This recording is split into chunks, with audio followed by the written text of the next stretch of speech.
Welcome to The Blended. My name is Eric. I'm here with Ann, and we're on our... This is 10th. Dang. 10 weeks. Anyway, the joys of raising a family. That's what I want to talk about today. stay off. I want to talk about the joys of raising a family. You know, it's interesting because we've been doing this for what, like we said, 10 weeks. And so the previous 9 episodes have been like, you know, destruction and pain and I think debauchery. So. Yeah, like... Now it's like, okay, there are little wins before we get to the end glory, right? Before the glory comes later, there are small wins. Yeah, and if you recognize them, take advantage of them, Right. Position yourself to be part of it. Right. There's tons of small wins. Like in my situation with my stepfather, I imagine it was things like him seeing me being like respectful with adults and saying yes ma'am, thank you ma'am, like little things like that. Like it can be that small of a thing, like wow, I asked her to be respectful of others and say excuse me. And again, he's raised me since 3 years old, so these are very basic things that I'm learning at an early age. But it could be him saying, oh wow, my parenting is coming to fruition. I have to teach a child how to address adults and be respectful, Right. and say, excuse me, Mr. So-and-so, may I? Right, yeah. I think that's awesome. You know? Yeah. And I think those, again, it's not huge, but it's a win. Right. But it's huge, and you know it's huge when you hear the reverse of that. And you're like, look at this little beep that doesn't do that, right? Then it's Right. kind of huge, because then it's like, dang, no home training, Right. like no respect. I think some of my early wins with my blended family was watching, you know, I guess my middle child, you know, work with me. You know, being able to take her, you know. Doing those things together. Yeah, well, we own the cleaning business, and you know, from an early age, she stepped up and said, "I want to make some money," and I was like, "Oh, let's make some money then." And so some of those driving, you know, those times when we drove there, had deep conversation. Those are the early wins, because you know, in those moments, we're teaching work ethic, we're teaching the value to have a job, appreciation. You know, we're teaching all those different things. So you'd say, come on, let's go clean this office or whatever. yeah, I'd be like, let's go clean this office, and you know, we would, you know, I would probably tell her to do the garbages, you know, Yeah. take the garbages out, and then that's what she would do, and then you know, you learn from, hey, you missed something. Right. You know, and so teaching. And there's so many things that's being built there. It's not only bonding between you and her, because it's just you and her without interruptions from siblings or mom. Right. But you also have a trust being built, because that first time that you took her and you said, okay, you're in charge of picking up all the trash cans and putting the trash away. When she said, okay, I'm done, you had to double check her, right? Right. But over time, you're building that. And then you say, the 5th or 6th time you take her, you can trust her enough to say, when she says she's done, I know that there is no garbage in any of the garbage cans anymore. Right, yeah. But again, it takes time to build that. Right, it takes time to build that, and have some small, within that, have some small disappointments for her, because if you're teaching, you're telling them, hey, we didn't get that done right the first time. So building that level of trust with each other, you know, and then also watching. I remember at some points in our life, in a blended family, you know, our business expanded to where all 3 of my girls were all working. Mm-hmm. We were all being in these different job locations, cleaning. Right. You know, so you know, those were good times teaching, and then watching them grow. You know, once they got their license, and all 3 of them going and working together, you know, as 3 sisters, Right. you know, varying ages, working and understanding, like, this has to be done right, Yeah. you know, because this is our job, you know. So, you know, those were some of those early wins. Just one I could think of, because they're young. Yeah, And yeah. A win when you watch a young person do something that is that's kind of emulating what you're doing. Right. It's a win.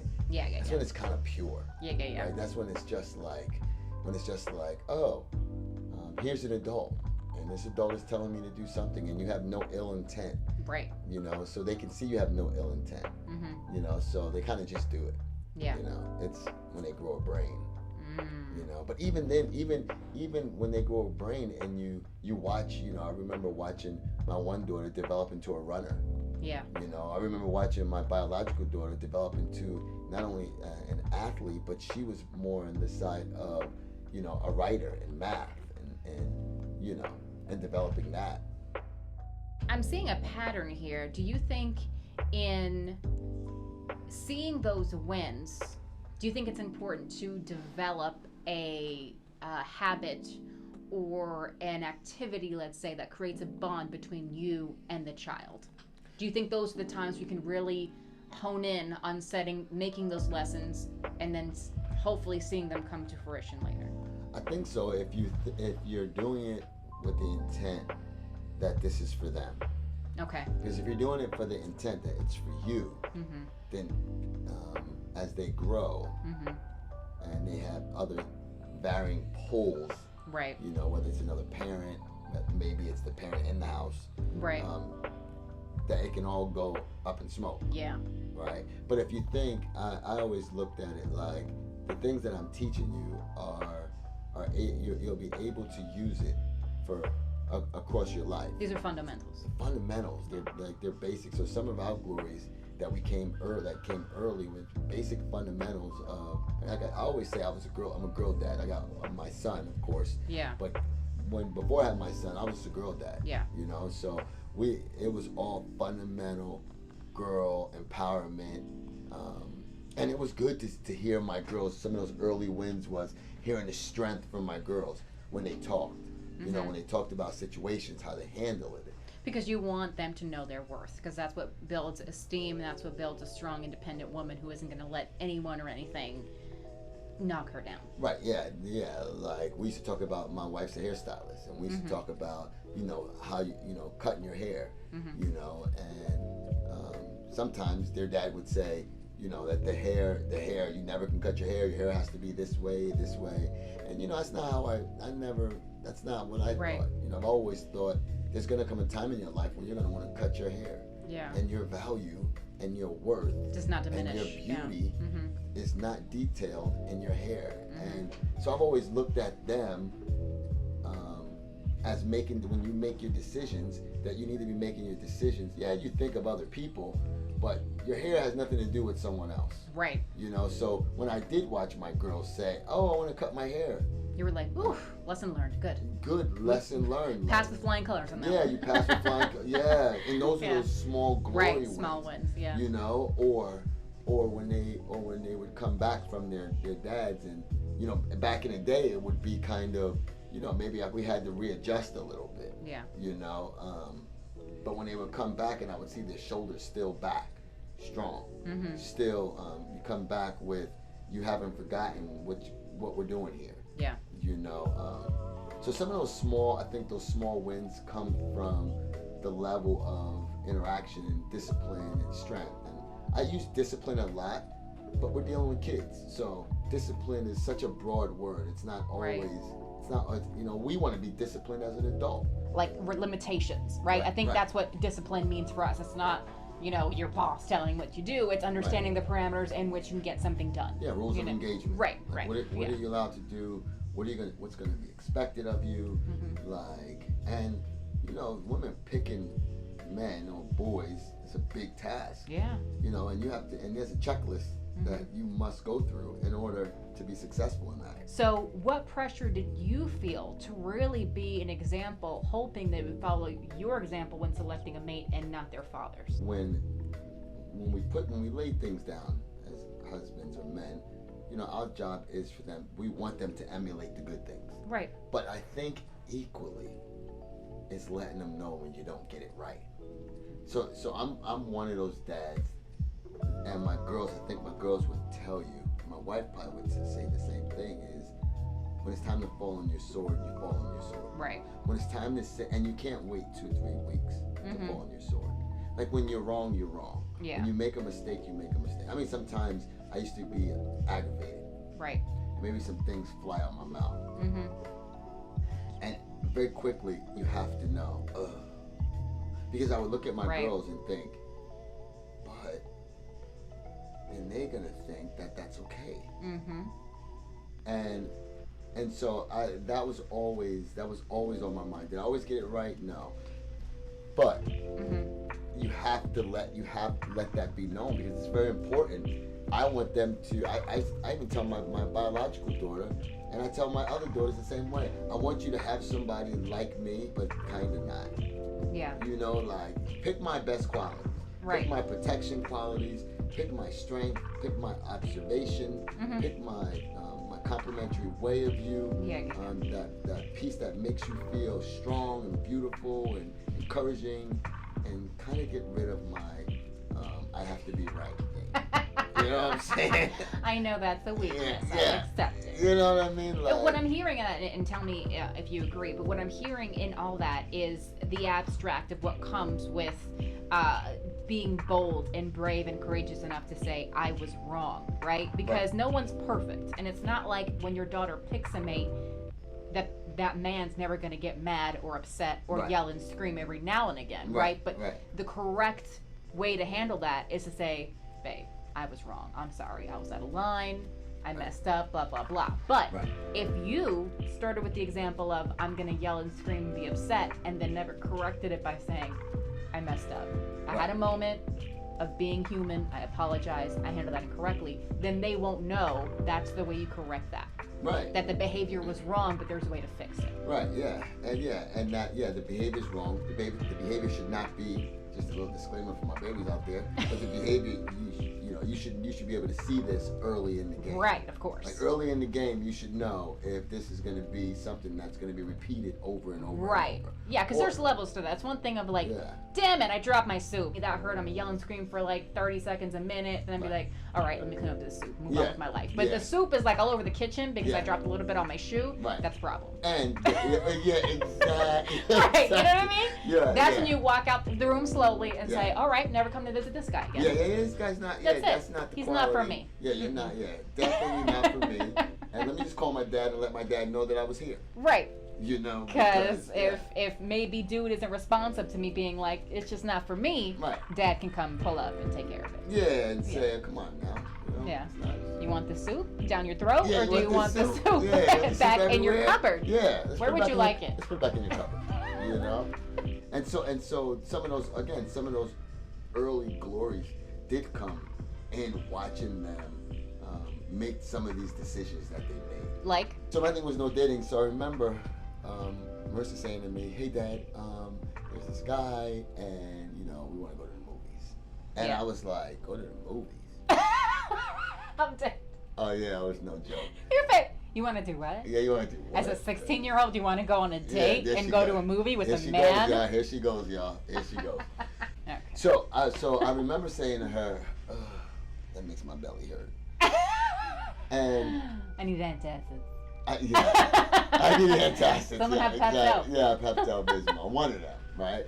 So I remember her saying, like, Dad, tell me all about it. And I'm just like, baby, that makes my stomach hurt. And she's like, all right, Dad. So she got her point across to me, like, this is what I really want to do. Yeah. But I think she was able to say, okay, Dad. Like, she didn't, like, push it down my throat. She was just like, all right, this isn't. She knew it wasn't a fight worth having. I mean, she's in college. She comes home from college and she says to me, Dad, I'm gonna go to this club. And I'm like, club? What? Call me old school. I'm sorry. I'm like, club? What? I'm like, come on, man. So I said to her, Marissa, please, like, you have an apartment where you live. I don't stalk you. I don't go down there. I'm not there every day. Yeah. But this is going to give me a headache. Yeah. So I can see her just looking at me like, okay, Dad, okay. Okay, I got it. Yeah. And I think she came down on a Friday, normally would be leaving on a Sunday, probably banged out on Saturday. I was like, I'm going to the club tonight. I can't with my dad right now. Yeah. That's interesting. Yeah. It's okay. So I had a similar situation when I was in college. Like, I would very openly tell my mom, going out to the club, going out doing this, doing that, whatever, and she'd be like, okay, like, because you're in college, what can I do? You're gonna do what you're gonna do. Right. But when I came home, I was on lockdown again. Right. Be home by 11. Right. Not playing games. Right. Like, I didn't understand it because I was like, Mom, I've told you I'm out till 4 a.m. when I want to go out if I want to, when I'm at school. Like, what is the big deal? Right. You know, nope, got to be home by 11, 12, whatever it was. So I turned 21, and I turned 21 over the summer. So I come home that fall for Thanksgiving, let's say. And I'm like, all right, well, I'll be back at XYZ time. Because I'm already, like, in the routine now. It's senior year of college. I already know, like, I can't get away with being past curfew. Right. Blah, blah, blah. And, you know, because she has curfew and blah, blah, blah. And my dad was like, curfew? She's 21. Let that girl live. And I was like, what? Who are you? What are you talking about? Right. The second I turned 21, it was just like, okay, not the wheels are going to, you know, fall off, but he was able to give more leeway. But up until that point, it probably wasn't the 21. What it probably was, that I had shown myself at that point like, that he could trust me. When Marissa's getting ready to graduate, Yeah. and she asked me the other day, she said, Dad, I'm coming home because with this corona thing, she's not going right into medical school. Right. Yeah. So she's gonna come home. She's gonna work with one of the local doctors. Yeah. And do her thing, whatever she's gonna do. Okay. She said, Dad, we're gonna be good. And you know what? It was funny because I was able to look at her, another one of these glories. Yeah. I was able to look at her and say, girl, you've done a fine job. Yeah, you are grown. You see, you can't say grown. You can't get grown. Okay. Away. I got it. You know, this is the reverse with me. You give me a rope that I think I'm a cowboy. You want to be a cowgirl. I'm a cowgirl. I understand. If I would have said cowboy, you'd have been like, where's the cowgirls too? So, and I would have said, I said cowgirl. So, and I said to her, you know what? You've done good, man. Like, I got no complaints about sending you to college, sending you away, putting you in an apartment. Like, you've done a heck of a job. And because of that, when you come back, I got no issue. You know, I got no issue. We're not going to have some of those issues that I would even thought that we would have had. Right. Because you've kind of proved yourself and doing the things you needed to do. So by 21, you probably feel like my stepdaughter was like, she's proven herself. She's about to graduate. Yeah, she's a senior. Yeah. She's giving no grief. Yeah. A different story if you were grief the whole time out there. It was always drama. I mean, even my oldest, I look at her and I'm thinking, man, you have shown yourself. She's handling her business. Yeah. You know, my girl in the Navy, she's handling her business. Like, you're tackling the world, you know, and sometimes I always have to remember that I want the highest level of everything, the highest excellence. Excellence. And then I have to say to myself, okay, so, but what did you really say when you raised your girls? You wanted really cool adults. That's what I really wanted out of my girls. Really cool adults that can handle their stuff independently. That doesn't mean it doesn't come out of my pocket, some of the things. Right. Because I'm a daddy. Yeah. But and my wife is a mommy. Yeah. So it's gonna come out of some of the things come out of your pocket. Yeah. But really solid adults. Yeah. And I think in this, you know, thus far, and this is with us going through some some shoot 'em up, bang bang wars in my home, right? I'm not gonna act like, but I still have 3 solid adult daughters. Right. This is with us going through some emotional roller coasters at points. Right. During this whole thing. Yeah. But I still have 3 solid daughters. Yeah. So when I say, you know, the glory comes later, sometimes, you know, there's glimpses of the glory throughout. In the between time, yeah. Yeah, in the meantime, in between time, the glory comes later is really about that final piece, right? I've molded this clay. I'm done. The clay, excellent texture, looks fabulous. The coating's beautiful. Yeah. Though it's interesting because I used to the whole curfew thing was like so unfair in terms of coming home from college and having curfew. I thought was so dumb, but I got the kind of opposite of that experience when a cousin of mine, I was visiting New York and I had an internship and I was visiting a cousin in there, and she wanted to do some things that I did not think were okay, and made me responsible for her behavior if the things she was trying didn't work out well. Right. And I remember thinking, I get it. You're on my watch. If something happens to you, it's on me. And I Yeah. thought, I get it. That's why they wanted to make sure that I still wasn't a curfew, because if I go out to a club and when it was just wrong place, wrong time, they're going to feel like it was on them. And the level of guilt that's levied against a Yeah. parent who says, I want to protect your heart. Mm-hmm.